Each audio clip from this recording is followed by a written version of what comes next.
அந்த மாதிரி சாஸ்திரங்கள்ல அந்த இது மூலமாக அவங்களுக்கு குழந்தை கிடைக்கும்.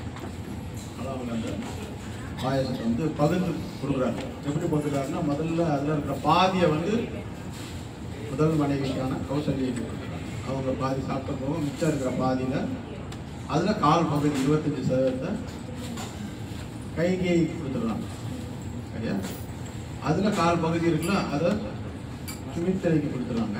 மிச்சம் இருக்கிற கால் பகுதியும் அவங்களுக்கே கொடுத்துருவாங்க. அவங்களால அவங்களுக்கு 2 குழந்தை பிறகு கடைசியாக 4 பேரும் எப்படி பிறக்கிறாங்கன்னா, முதல்ல பிறக்கிறது வந்து கௌசல்யாவுக்கு பிறக்கிறது ராமர், சரியா? பகவான் ராமச்சந்திரமூர்த்தி. அடுத்தது பார்த்தீங்கன்னா கைகேயிக்கு பிறக்கிறவர் தான் பரதன். 3வது சுமித்திரைக்கு பிறக்கிறவங்க 2 பேர் பிறக்கிறாங்க. லட்சுமணனும் சத்ருகணன் அப்படிங்கிறவங்க 2 பேர் பிறக்கிறாங்க. எப்பவுமே நம்ம குழந்தை பிறந்தவங்க என்ன செய்வோம், முதல்ல கொஞ்ச நாளுக்குன்னா தம்பி, ராஜா, கண்ணா ஏதாவது சொல்லி கூப்பிட்டுட்டே இருப்போம். அவங்களுக்குன்னு ஒரு பேர் வச்சு அதுக்கப்புறம் கூப்பிடணும். கரெக்டா? அதுக்காண்டி பேர் வைக்கும் விழா நடக்குது. நம்ம அதில் வந்து நம்ம கலாச்சாரத்தில் 16 வகை சம்ஸ்காரங்கள் தெரியுமா? என்னென்னு கேள்விப்பட்டிருக்கீங்கன்னா 16 சம்ஸ்காரங்கள். அது வந்து கர்ப்பதான சம்ஸ்காரத்துலேருந்து ஆரம்பித்து கடைசி மயான சம்ஸ்காரம் வரைக்கும் இருக்குது. இது மாதிரி ஒன்றா இருக்கும். அதில் பேர் வைக்கிறது, மொட்டை போடுறது, பள்ளிக்கு அனுப்புறது, இந்த மாதிரி எல்லாமே இருக்குது. 16 வகை இருக்குது அப்படின்னா அதில் முதல்ல அவங்களுக்கு வந்து பேர் வைக்கிறாங்க. பகவான் இந்த மாதிரி ஒவ்வொரு பேருக்குமே ஒரு அர்த்தம் இருக்குது அப்படின்னு சொல்லுவாங்க. இப்போ இந்த யாகம் செஞ்சார்ல தசரதன், யாகம்னா என்ன அர்த்தம்? யாகம் செய்யறாங்க அப்படின்னா என்ன அர்த்தம்? யாகம் செய்யறாங்கன்னு அர்த்தம். யாகம்னாலே தியாகம் தான். நான் வச்சுக்கோங்க, ரொம்ப முக்கியமானது. நம்ம எல்லாரும் இப்ப செஞ்சோம்ல ஒரு யாகம், அது என்ன யாகம்? கீர்த்தன யாகம். பகவானுடைய நாமம் சொல்றது மூலமாக செய்த யாகம் அப்படின்னு சொல்லி சொல்றோம். அதனால இந்த யாகம் வந்து தியாகம் அப்படின்னு சொல்லி சொல்றாங்க. தியாகம்னா என்னன்னு, தியாகத்துக்கு என்ன அர்த்தம்? மற்றவங்க நல்லா இருக்காங்க, கரெக்ட் தானே? நம்மகிட்ட ஒன்று கொடுத்துட்டோம்னா அது வேணா தானே தியாகம். கரெக்ட் தானே?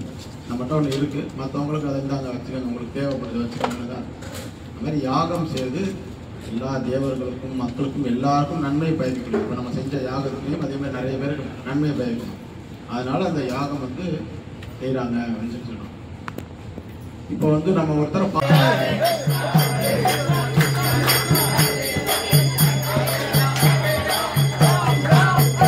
Hare Krishna Krishna Krishna Hare Hare Hare Ram Ram Ram Hare Hare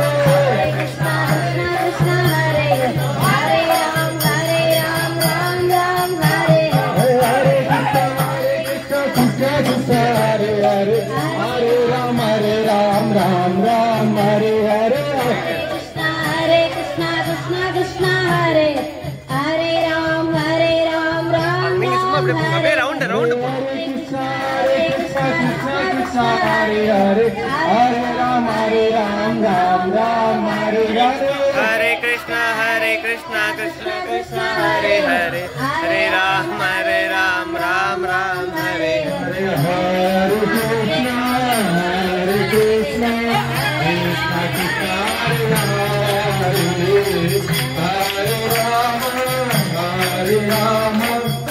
Ram Hare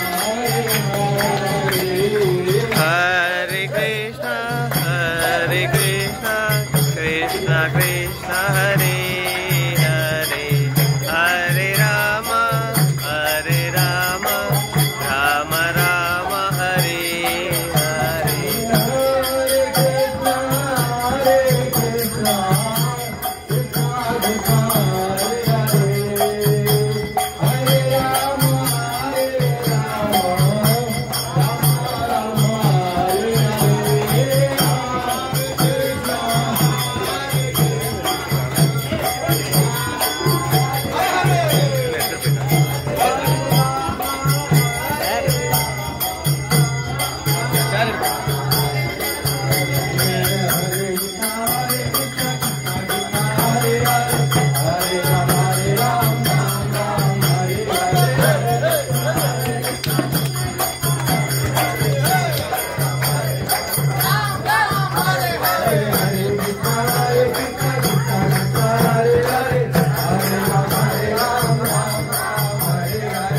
जय